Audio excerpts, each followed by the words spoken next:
Even more money could be headed into Spokane's Trent homeless shelter.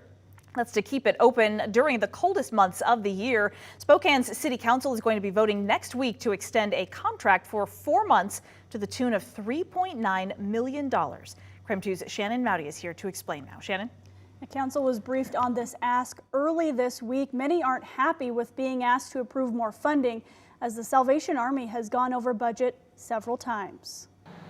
With the question of who will run the Trent shelter next year still up in the air, Spokane City Council is now tasked with deciding whether to keep it running through winter. The contract ends for both Revive and Salvation Army in the end of December. So effectively, we're deciding whether to continue operating track for 4 months or shut it down Jan 1. That's effectively our choice in front of us. Okay. Next week, council will have to vote whether to approve a contract extension with the Salvation Army through April. The total contract increase is $3,930,000. $3.2 million is to run the shelter for those 4 months, while $730,000 is to cover Salvation Army going over budget this year. Extra costs for sheltering 300 people a day included meals, laundry, and warming centers. This is the only choice we have.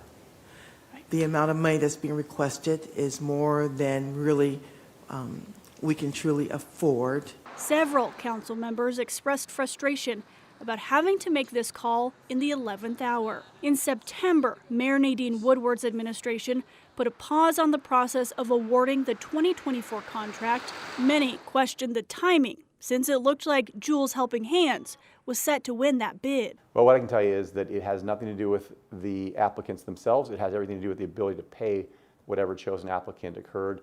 Brian Coddington says the issue was a lack of about $9 million in funding to pay whatever provider was chosen. Now, with the process still delayed and a new mayor taking over, Coddington says it makes more sense to wait. A short-term extension of the contract gives them flexibility to have other options. As we understand it, as the mayor-elect has campaigned, she has other ideas about how she wants to do things, and so she would be able to bring forward different options for the council to consider. Council has a tough choice come Monday. Pay millions while they go back to the drawing board for the long term, or leave hundreds out in the cold. Some council members said they are hesitant to approve this extension with no certainty Salvation Army won't go over budget again and ask for more funding.